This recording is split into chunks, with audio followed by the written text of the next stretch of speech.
Good evening and welcome to TDM Talk Show. Our guest tonight is Donald Shaw, the president of the Macau Bats. The Bats currently comprise 8 different age groups of young rugby players from under 6 years old to the under-18s team. Having started off as a small group of junior players, under the leadership of coaches such as Shaw, they've now grown to over 150 players and compete internationally representing Macau. Thank you for being on the show. Thank you for having me. So this is something that started off literally as a handful of kids coming together to play rugby. It started in 2006. How long have you been on board? I came into it probably late or mid 2012, and I guess like a lot of people, it was my son that brought me into it. I just came along as an interested adult. I was keen to get my kid into something where he was outdoors, he was burning energy, and he was causing an awful lot less havoc when he was back at home. So that was, and I guess it still is, one of the major reasons for parents to bring their kids along. And as you say, it was small beginnings at that time. I would imagine there was probably not much more than about 30 kids at that time, and we were basically doing 2 at the tops 3 teams, age groups. So under the leadership, there's been 3 presidents prior to me, and they've been all responsible for bringing the game in. As you say, it started in 2006, and then Simon Carrington, who was the president before me, spent 5 years really doing a lot to grow and establish the children's side of the Bats. So we've grown, as you say, we're now about 160 kids, and we're hoping to get that up to 200 fairly soon.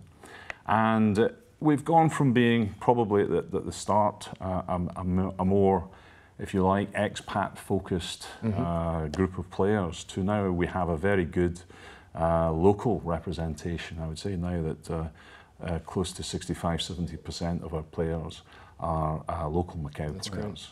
And particularly at the young ages now, so the 6s, the 7s, the 8s, the 9s, they're now predominantly local Macau players. And obviously that's something where we're very, very pleased, because I think that is one of the big challenges of making sure that this is a club and a sport that continues to grow in Macau. Now, this is a contact sport. There is a certain level of what some people may deem violence. So but it's structured, obviously. Like every other sport, it has a set of rules, it has a playbook. How do you engage with parents, and as a parent yourself, why did you choose to have your child in a contact sport? I think there's always a degree of trepidation from a lot of parents, particularly parents who perhaps haven't been exposed to rugby themselves and played the game.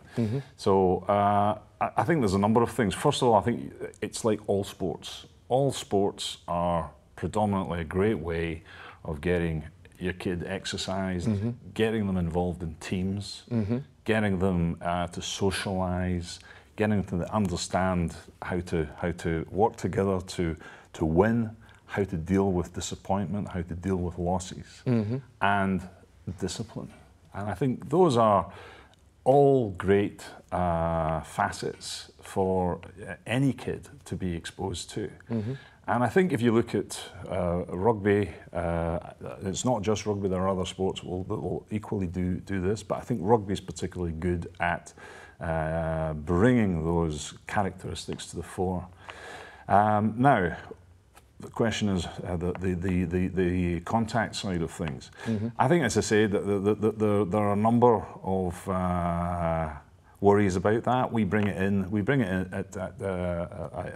from the under 9s onwards, and we bring it in at stages. So you start learning how to tackle.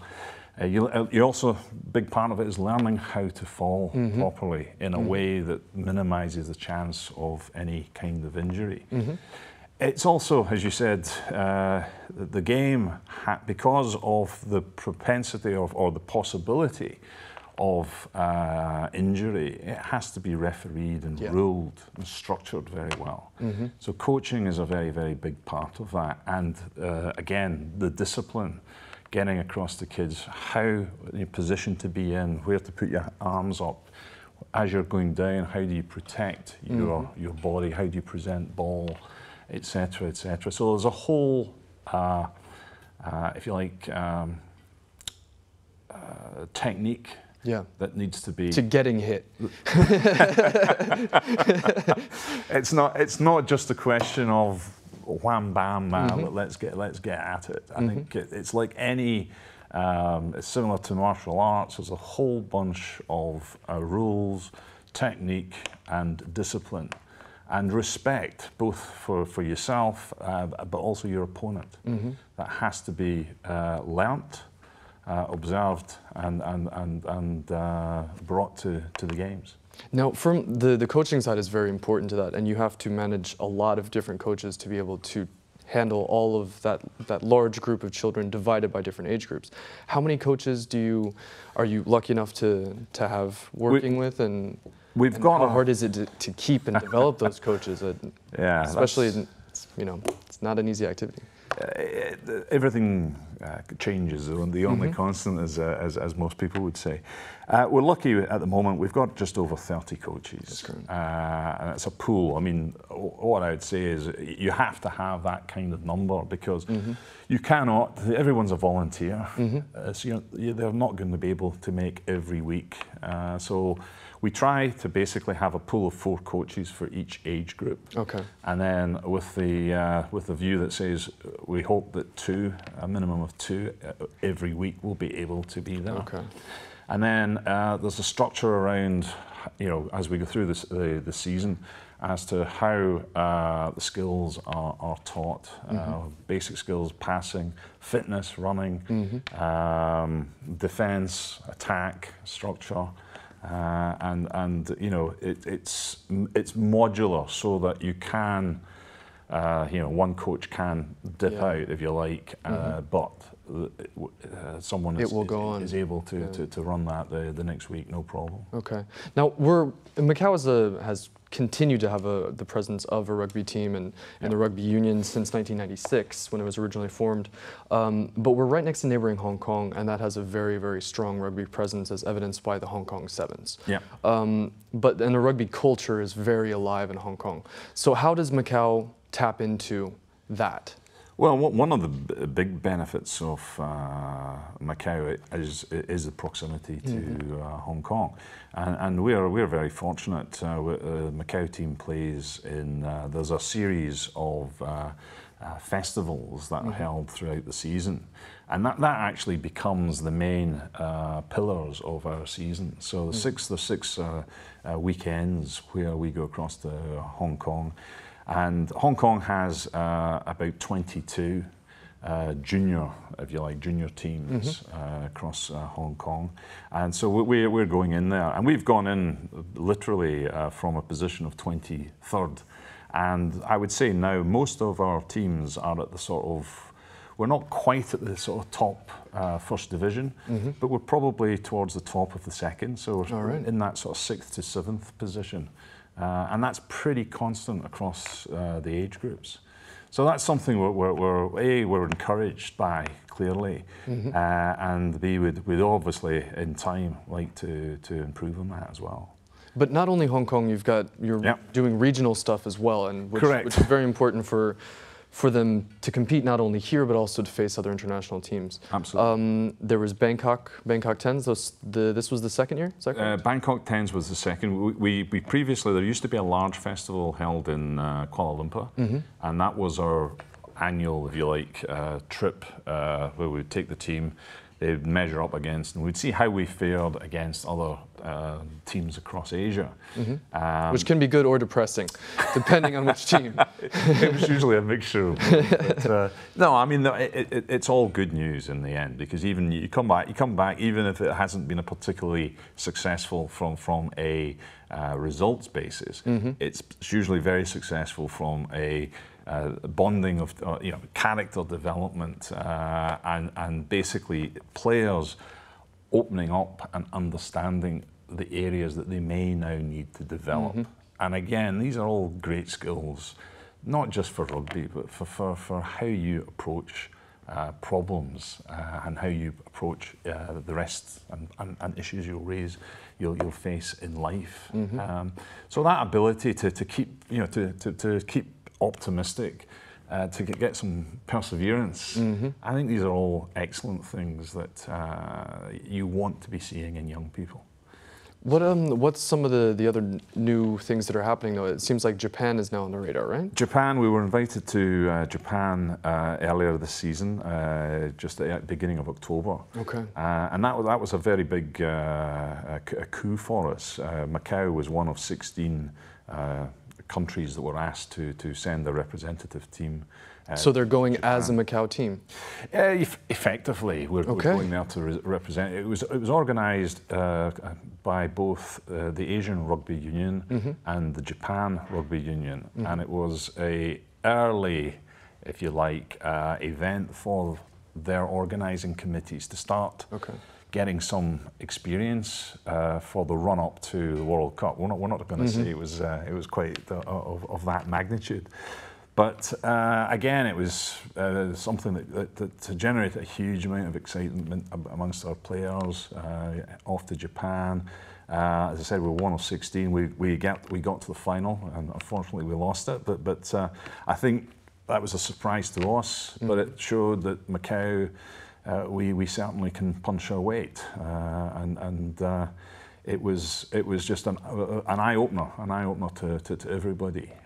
So that's going to happen again. As you know, Japan's going to host the World Cup later this year, and they're going to repeat the championship that we entered in. So Macau will be. Are we going to win this year? Which age group? That was under 14. Okay. That was under 14, and it might be something that in time expands. But at the moment, it's an excellent way of, because we find that numbers. You alluded to this earlier on with regards to coaching. Attrition is something. Macau, people come, people go. Yeah. It's something you have to get used to. It's something you have to manage and have to plan for. And that's basically also very true in rugby. As kids get older, other interests develop. Some kids love the sport. Other kids are interested, but the push might be coming from elsewhere, whether it's father, mother, whatever. And as they get older, other interests come in, whether it's schooling, whether it's other sports or nature. So you're always battling. You're always in a competitive.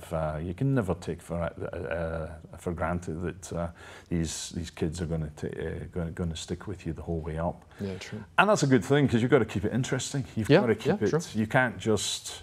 It's not about you as a coach. It's you've got to coach in a way that both develops, but at the same time also keeps it fun and keeps it interesting. Well, recently you had one such event. There was 50-some teams that came. Yeah, we hold. I was saying earlier that we go to Hong Kong 6 times with the under 12s, from under 6s through to the under 12s. And what we try and do is we hold a mini festival ourselves. Typically, it's either March or April. And we, as you rightly just said, about 3 weeks ago, we held it in Macau. So we had 50 teams. The vast majority of the teams come from Hong Kong, but we've also had a team from China. And that was that the first time that's happened? It's the first. Well, last year was the first time that happened. Okay. And on the back of that, the Chinese team is now entering and playing in the Hong Kong festivals as well. So we're seeing if you like, the beginnings of the Delta approach, and I think China, there's still a lot got to happen in China, particularly in the youth area, and it's not entirely clear yet how even the likes of Guangdong is being structured. So we've made contact with some of the Chinese clubs, and fair to say that they're still at a very early stage, but obviously there's a big future, and I think the partnership that Macau has, first with Hong Kong and now with China, is really going to help us as the sport grows. How do you see the sport growing in China itself? I think there's a few mixed messages. I think it's fair to say that. I think if you look at the longer term trends, I'm very positive about it. Sevens has now, rugby sevens has now become an Olympic sport, and I think that is one of the things that will give it a major push in China. Rugby's fairly strong in the north and the western parts of China, Beijing, Shanghai, and so on. And there's a southern league as well. I think at the moment, how connected it all is, I couldn't honestly tell you. I just get the impression that that's an area that they're still going to have to work on. I think, given the numbers that are in China, and given the physicality of the various, Chinese in the north, Chinese in the south, they've got the physiques, they've got the capability. They're going to be a very strong team if they wish to be, and you can see that already. You're now seeing Japan, that 30 years ago. I wouldn't say that people would be sniggering, but they were not seen as a top tier team. They are now very much knocking on that door, hosting the World Cup this year, and it won't be a surprise if they get to a quarter final or beyond. So the Asia, it's not just Japan. You've got Korea, you've got Hong Kong, all beginning to knock on the door. And there's an awful lot of work by the Asian Rugby Union that's spreading the interest in rugby across into India, Sri Lanka, Malaysia. Malaysia's got a very strong infrastructure, a large number of teams. Thailand, maybe not quite there, but you're now seeing rugby being played in just about every Asian country. Of course, it's still at very different levels. Yeah. But definitely the interest is there, and the numbers are growing. So it'll be very interesting, and I think that's how we look at it in Macau. Also, is just to sort of say, look, we may not be the biggest area in Asia, but we're certainly seeing a lot of interest, a lot of the kids coming in, and great support from parents. So and not only just parents, we've also had great support from several sponsors. So that's all also great. Without that, we can't work. Yeah, clearly. So you were lucky enough to recently have someone who was an icon of the sport come, Wassily Serevi, and who was in town to basically promote the autobiography that he'd written. But you were able to kidnap him for a couple hours and have him do a 2-hour session with the kids? Yeah. How did that go?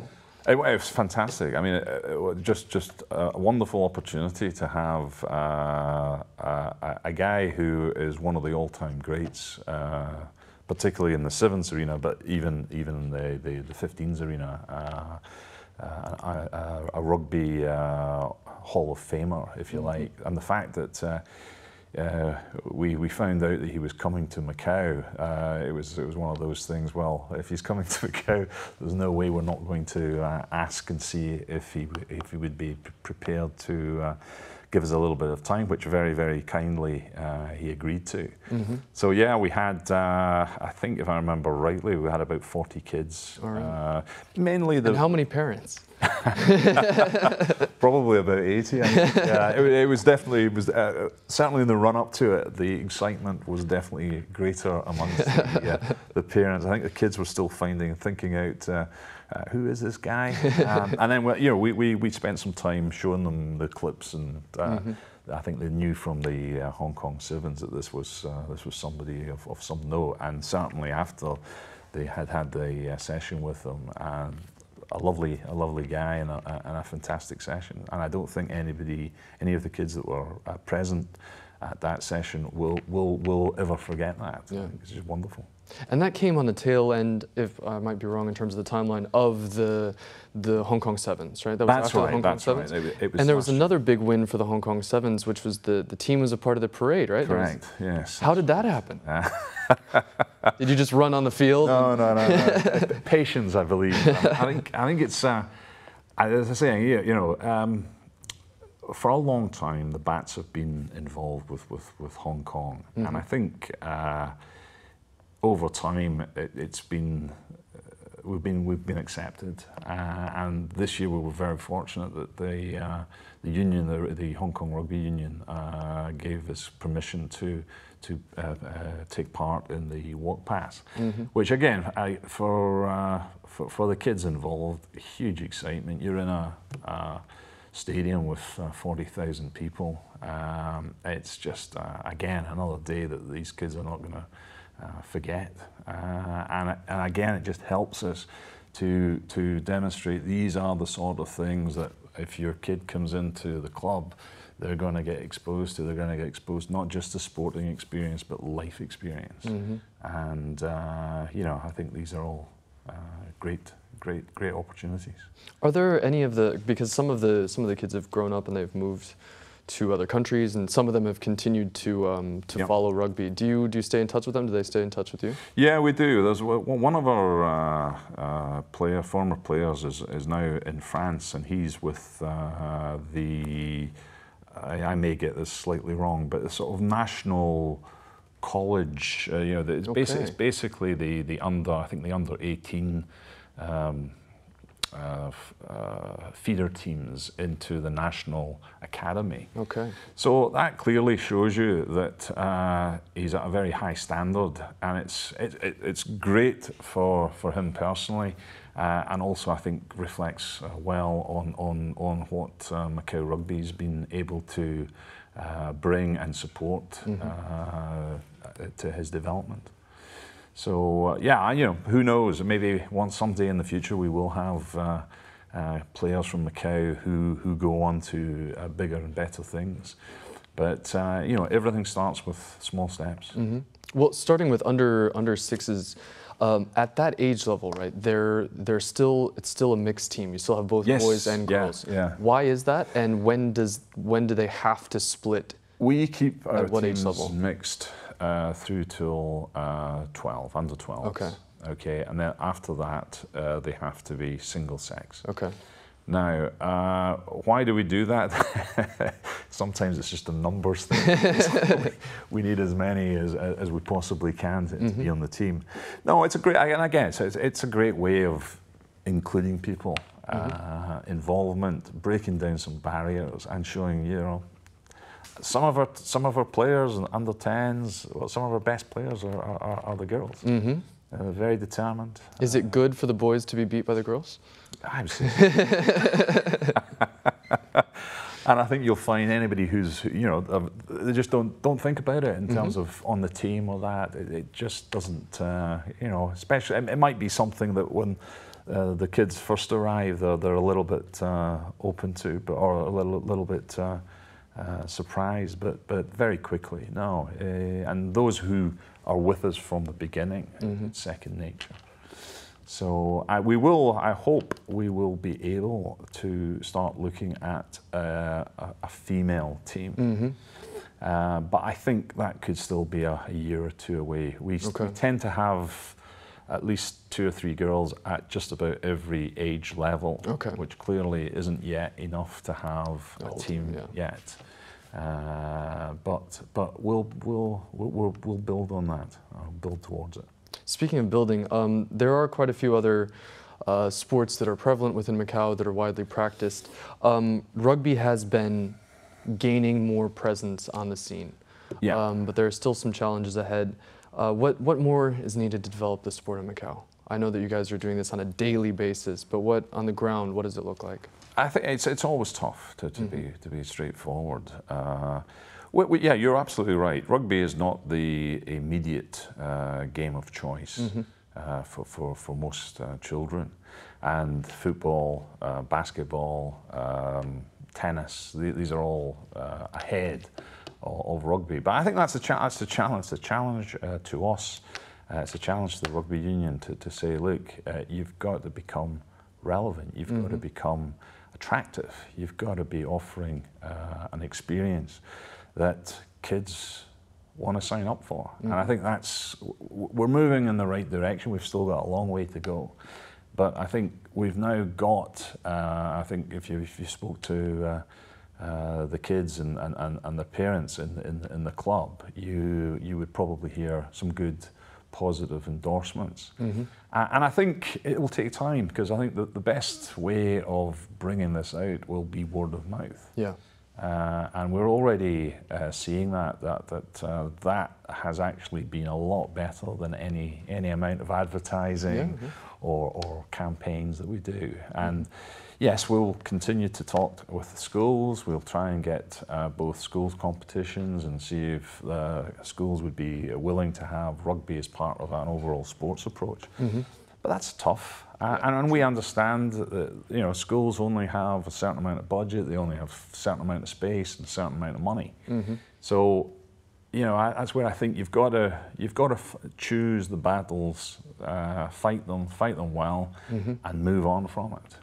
So where do you guys practice now? We're practicing. We've got two spaces. Very fortunately, we have a field adjacent to the Macau Stadium in Taipa. And that's been, if you like, our historic home. And then about 4 or 5 years ago, we've augmented that with access to the TIS. They have a playing field. Okay. And we have that. So we have both areas, and we run training on a Saturday morning, 10 till 12, and we just split it by age groups. Beforehand, we could have everybody in one area. I guess one of the signs of success has been the fact that we now actually do need the two areas, and we're soon outgrow that, I think. And again, this is the whole thing. You make a success in certain areas, you start creating problems, but those problems are good problems to have. You've got to address them.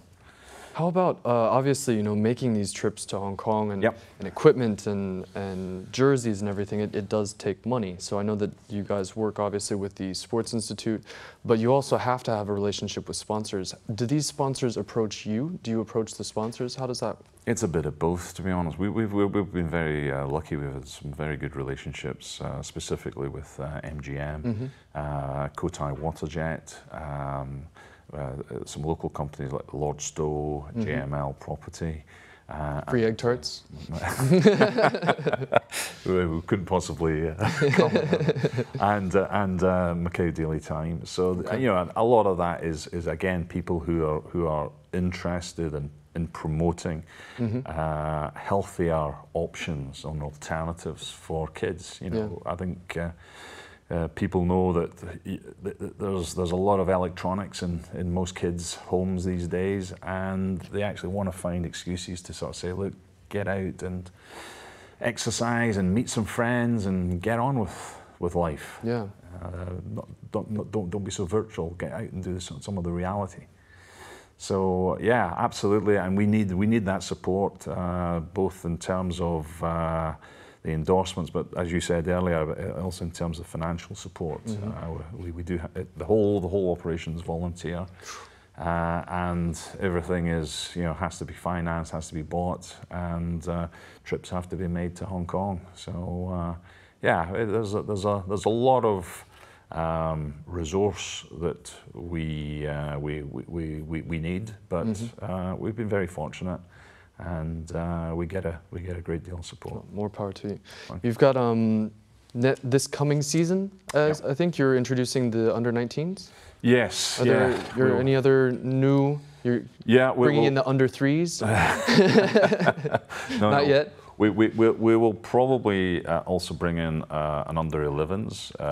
Typically, again, what I was alluding to earlier is we depending on how many kids we've got and how many leave at the end of each season, sometimes we can find that we get a bit thin in certain areas, and we'll amalgamate a couple of age groups. All right.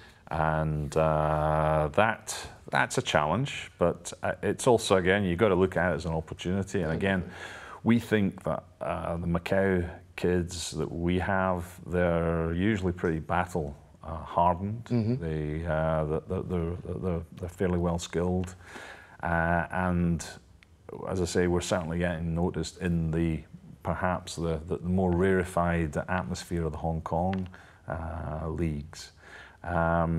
So yeah, we'll bring in under 11s and an under 19s team next season. So that will then give us a team at each age group for the first time. So again, you know, it's a conveyor belt. It's taken us over 10 years to get to this stage. Well, 30 to over 160, I'd say that's a pretty good sign of success. Well, more power to you. I hope that it continues to grow, and we hope to see more events, and we hope to see these kids bringing home some trophies also. Thank you very much. Thank you very much for being on the show. Thank you. That's all we have for this evening. Please join us again next week for more TDM Talk Show.